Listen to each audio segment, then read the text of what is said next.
Om Shri Satnam Sakhi. In the evening, some of the devotees reported the majority decision to Sadguru Maharaj, who, without being slightly annoyed, asked the devotees to bring the musical instrument for singing the devotional songs. Because Sadguru Maharaj was compared to the root of this troublesome tree, which spoiled their words, he composed and sang this celestial song. This celestial tree cannot be cut. See, from wandering your mind you shut. Roots are very deep at start and middle, beyond time's sweep. Illuminous earth and ocean's cradle. Serve forever its very tall trunk, erasing the ego of thigh, body and bank. Beautiful are the branches of this tall tree. No to the lucky ones from vices free. Leaves of this tree have a Midas touch, drying their heart's dirt, who love them much, very sharp its thorns, which enhance the pain. One who is struck, suffering, living death again, its flowers fine, fragrant and fresh, its very smell makes the mind refresh. Its fine fruits fill in the mind with a curious grace, making man immortal, that fear also erase. Sweet its shades, those who sit under it get their upset minds fine and fit. The seed of this tree is sold more dear, only he can buy it, who offers his head here. Worship this divine tree, says Teu Ram. Quickly cross the ocean, achieve internal calm. When he finished singing this song and explained its intrinsic meaning, the devotees shouted, Satguru Maharaj ki jai. Victory be Satguru Maharaj. They assured Satguru Maharaj that they would be regularly attending the satsang whether their parents liked it or not. Next day, in the morning, no person visited Satguru Maharaj's home or shop. But in the evening, some devotees who attended the satsang told Satguru Maharaj that they had been locked up by the parents, but somehow they had managed to escape to attend the satsang. Only 25 to 30 persons attended the evening discourse. Wahid bugs played on the pitcher. Some servant of the panchayat came there and noted the names of those who attended the satsang. In spite of these prohibited orders, Sadguru Maharaj told his devotees that perhaps they might be fined, but that they should not worry on the account and they should bear the scolding of the parents with patience. Perhaps, said Sadguru Maharaj, it is a trial test of true devotees. When they reached their respective homes, they found the doors closed. In spite of their knocking the doors and crying, calling, their doors were not opened to them. From inside, they got very cut replies that they should go back from where they had arrived, and their parents had nothing to do with them. Some of them slept outside their homes, while some really came to and passed the night by sleeping on the platform meant for the congregation. When Sadguru Maharaj got up at 4 in the morning, he found 10 to 15 devotees lying asleep on the platform on tiles. He waked up and asked them to recite a sacred name of God. In compliance with his instructions, they sat in the meditative posture and started contemplating on God.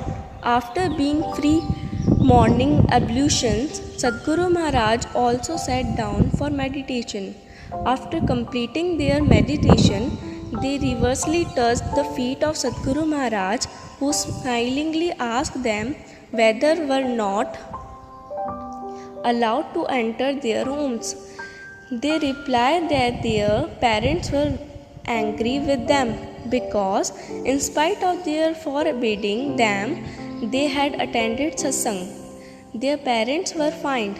The parents had angrily accused them and said, "You do not earn anything On the contrary, you get us fined. It is better to be without sons than to have sons like you. Some of the boys had suffered in silence all the taunts and beating by the parents. The village panchayat attendant submitted the name of those who had disobeyed the orders and attending satsang. The village headman instructed the panchayat treasurer to go and collect the fine from the defaulters. When they approached the parents and defaulters who were at that moment not present in their homes, the peasant refused to pay the fine. Next day, attended of the satsanga, this practice was repeated for 3 days. The panchayat became so strict about it that Satguru Maharaj could not give anything from the bazaar, Gwal Road, to the nearby city of Hala and brought anything which was needed. These news spread quickly in the nearby villages, and the devotees and well-wishers arrived from the place. When this news reached Bitsha, Bhakt Lakshmi Chand, Bhakt Shevak Ram, Sarvanand and Guru Mukdas come to Satguru Maharaj at Khandu. All were very much pleased to have that scared vision of Satguru Maharaj and inquired about his welfare. Satguru Maharaj smilingly assured them that it was very well with him, with the grace of God. He thanked them for coming to Khandu. Bhakt Lakshmi Chand, Bhakt Shevak Ram then asked Tahil Ram whether they had some differences and conflict with the village panchayat. Tahil Ram eagerly replied, "Better ask the son Satguru Maharaj. He is the root cause of the trouble. He gives shelter to so many grown-up boys. The boys have become his followers and stay day and night in his company. They go to their homes very rarely and perform their domestic duties superficially. The village elders have also requested him not to allow the boys to stay with him, but he seemed to ignore their requests. His reply only is," continued Tahil Ram, "we don't ask anyone to come. Better you ask Satguru Maharaj not to do otherwise. We will be forced to leave this a central house of arts." In the evening, Satguru Maharaj and exchange of ideas with the disguised visitors, they told Satguru Maharaj that the village people were speaking ill of them. Satguru Maharaj asked them not to bother about it. For his opinion, the ways of the worldly people are strange. Sometimes they praise, sometimes they blame the sons. He required a couple, which means people become devotees on getting fortune fame. During days of adversity, abused the people. Same Satguru Maharaj composed a sweet song and sang it in a soul string voice. The substance of the song is, "I have put on the dress of public censure, which I'll use a soap, wash away all my sins, and rest well in the abodes of bills.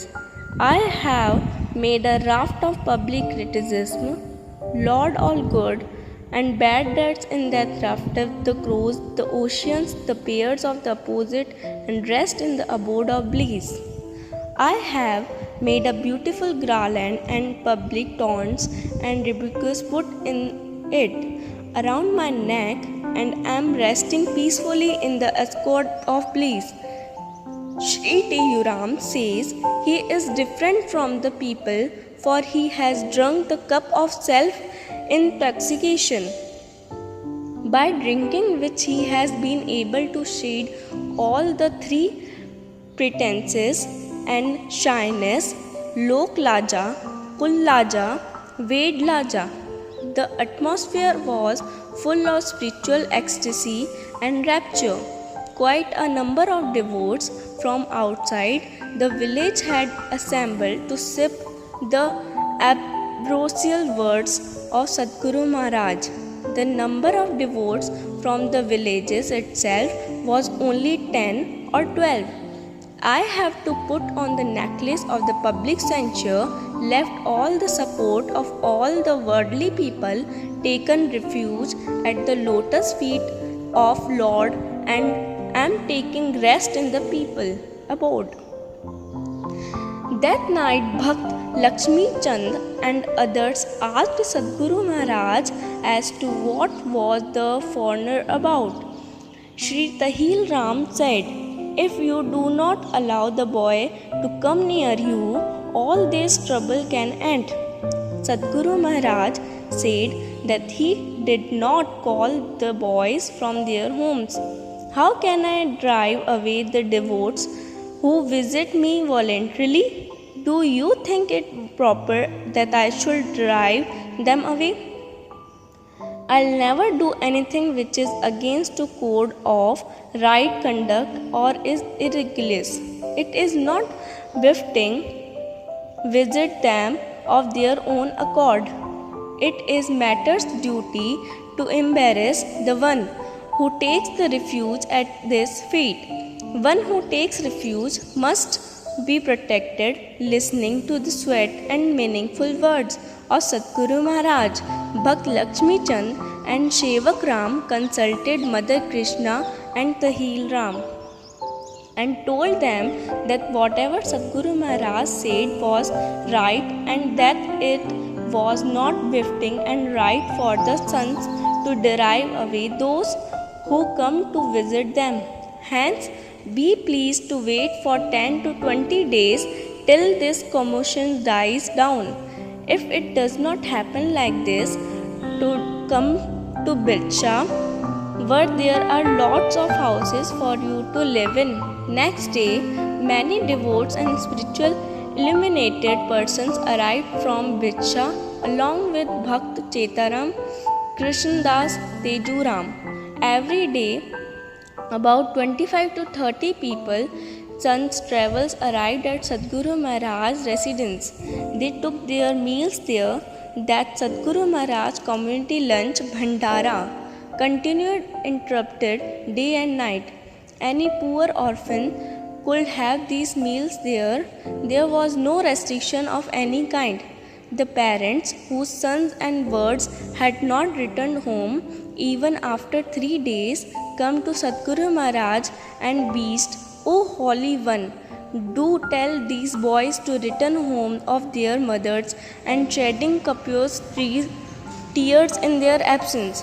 Satguru Maharaj told them that he had not prevented them from going home. He, on the contrary, had advised them to obey their parents, attend to their duties, and never answer their elders back insultly. The parents then asked Tahil Ram, the perjured the boy, to return to their respective homes. He asked the boys to obey their parents and return home. The boys said, "Our parents punish us, prevent us from coming to Satguru Maharaj. Therefore, we will not return.